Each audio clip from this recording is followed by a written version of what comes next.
Okay. So ito, ituturo ko sa iyo kung paano lumiko sa ganito. No. So na-try mo na ba natin magliko ng ng sakyan? Nakapag-drive hindi pa? Hindi po. Ngayon pa lang talaga So ganito yung pag gusto mong lumiko ng kanan, gusto mong lumiko ng kaliwa. So ito lagi yung babasehan natin dito. Itong manibela. Kasi hindi mo kita yung gulong mo eh. Kung kita mo yung gulong mo sana, di alam mo sana kung pupunta siya doon o paano na. So dito ka lang base, basta ganito ang itsura lagi. Okay? Yan ang pattern. Halimbawa, binitawan mo tong sakyan, binitawan mo tong brake. Halimbawa, binitawan mo tong brake, dumiretso. Yan. So, ibig sabihin, nagulong na kagitna yan. Okay? So, kaya lang, may katulad yan ng isang ikot na isang kaliwa o kanan. Kaya isang ikot. Okay?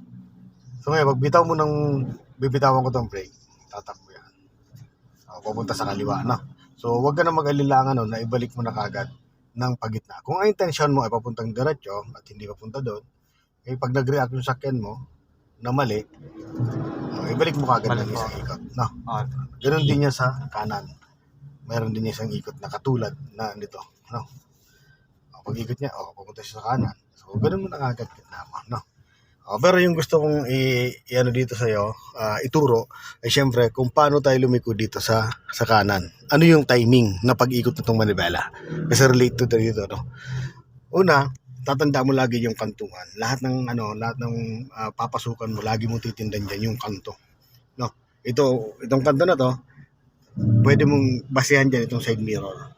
Pwede mo rin basehan itong uso ng sakyan mo. Kaya lang sa ngayon ay hindi mo pa maintindihan yung uso ng sakyan kung nasaan. Kung tapat na ba siya sa kanto o hindi pa. So madaling ma-identify mo na kung nakatapat na yung side mirror mo sa kanto. Mas madaling ma-identify. Ayan. Ayan po. So yung tapat na, Apo. mas madali. Kumpara sa uso ng sakyan mo kasi di mo pa alam kung tapat naman ang uso yan o hindi pa. Ito at least side mirror kita na. Pag ganyan na yan, bro, itong side mirror nakatapat na sa kanto na yan, itong manibela mo, ikutin mo na agad ng isa kung papunta ka dito sa kanan. Sa kanan din yung ikot. Pag papunta ka sa kaliwa, di tapat mo rin side mirror ng kaliwa, dun ikot ka ng isa. Safe na yan. No? Pinaka-safe yan. Kaya nag-advance tayo ng isang ikot para hindi ka na dumiretso papunta doon sa gilid na yon. Kaya nag-advance ka na kagad ng ikot. Kasi once na hindi mo na ikot ito ng isa at nakatuwid pa rin, dire-diretso ka doon. So alanganin. No? So pwede mo rin yung gawin o pwede mong isa pong basehan dyan itong balikat mo. Pag dapat itong balikat mo, ito sa kanto, yung pinakabalikat mo to, okay, pwede mo nang isagad naman manibela mo. Nalimutan mo itong isang ikot. Ngayon tumapat ang balikat mo, pwede mo nang isagad ang manibela mo. Okay? Kaya tinuturo ko sa iyo yung mga itong side mirror muna kasi yan talaga yung pinaka-the best talaga. Pag tumapat ang side mirror, ikot ng isa, then tinan mo siya, ang reaction niya, papunta na kagad siya dito. Yung space na yon, yun ang kukunin mo. Kaya nakaikot ka ng isa. Ngayon, pag tumapat ang balikat mo, ito yung balikat mo. Yan, balikat mo na makatapat ngayon. Sagad mo naman manibela mo. Para makarating ka kagad dito. Okay? Dito ka kagad maka-posisyon, no? Maka-posisyon mo kagad yung sakyan mo dito, no? So safe na yung sakyan mo niyan, hindi nasasabit ang tagiliran mo kasi nga nakatapat yung balikat mo dun sa pinakakanto, no? Pero kung sobrang sikip nung kantuhan, ditong pillars pillars ang tawag diyan. Center pillars ito, yan. Center pillars yan. Pag tumapat diyan, pag sobrang sikip talaga yung space mo, so saka mo pa lang siya isasagad manibela mo. Ito yung sinasabing pillars, ito, center pillars. Okay?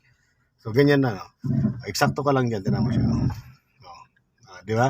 So eksakto ka lang diyan sa area na yan. Yung position mo, tama lang, na hindi ka sasabit at hindi ka sobra. Yan, no?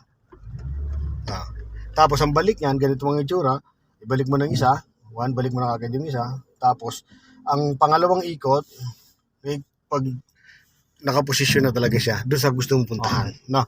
Saka mo palang ibabalik yung pangalawa, pag talagang tuwid na yung doon ang punta mo, na? So ganoon lang yung pag-ikot sa kantuhan, no? Okay? Ayan, okay, ikot lang isa dito, ikot lang isa, ikot pa, sagad mo naman manibela mo. At nakalagpas ng balikat. Yan, balik mo, 1 and 2. Pag lumagpas yung yung side mirror at tumapat ng balikat mo sa kanto, no choice ka na kundi isagad yung manibela mo nun. Kasi kung hindi, doon ka pupunta nun. Okay, go. doon sundan natin yung jeep na yun, ha.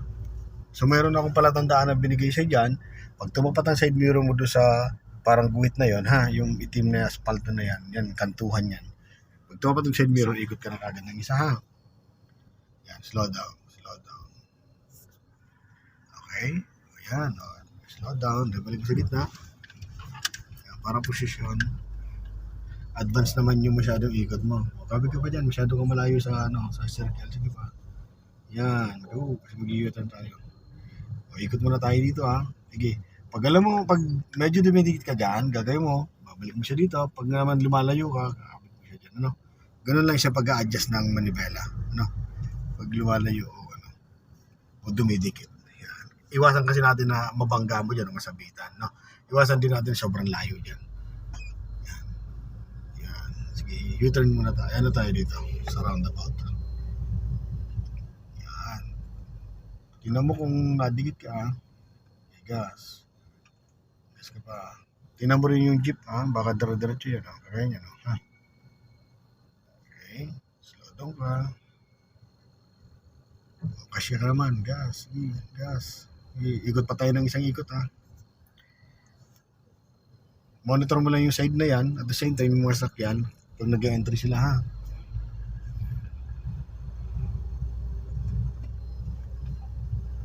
Yan. Tingnan mo kung masyado ka napapadikit. Sige, kasya ka naman dyan. Sige, gas ka pa. Mag-exit na tayo, ha. Tingnan mo kung dikit ka na dyan. Yan. Okay, exit tayo dun, ha. So, kahit may sakyan dyan, ang focus mo pa rin dyan, siyempre itong kanto na to, saka yung guhit doon, ano. Hindi ka lalagpas, ha. Sige, focus dito. Kabig dito. Kabig ka pa. Then, gitna. Very good. Go. Kailangan yung posisyon ng sakyan mo ay nasa tamang kalsada mo. Hindi tayo pwedeng mamuha ng kabilang area kasi magkakasabitan din dalawa niyan. No, lalo kung mabilis ang ano yung dalawa, dating, So, di matatansya yun. Yari gano'n. Sige, dito. After nitong to, babalik ka ulit sa posisyon mo. Saan mo gusto? Kaliwa, kanan? Signal ka? Kanan. So, kailangan mag-stop muna dyan, ha? Diyan sa kanto na yan. No, slow down ka muna. Slow down na dito. Then, okay, so dito tayo pupunta sa kanan, ha, di ba? So dito wala naman. Hintayin mo to. Habang naghihintay ka na, mag-clutch baiting ka ngayon. Clutch baiting. Yan, yung hindi atras, hindi abante. Na-atras siya ngayon, no? Yan. Then, power, gas. Gas ka pa. Gas. Gas ka pa. Stable yung gas. Yeah, stable. Okay na, stable na. Sige pa, kunti pa. Okay, stable. Okay, kunti pa. Nawawala eh. Hindi siya stable. Stop. Hindi siya stable. Mali yun. Kailangan, clutch baiting, then stable ang gas, then saka release. Okay?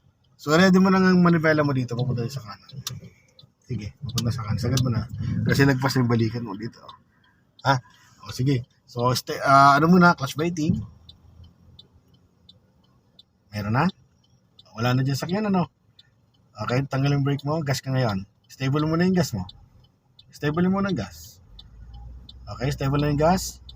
Wala na dito, release ang clutch. Kante. Good.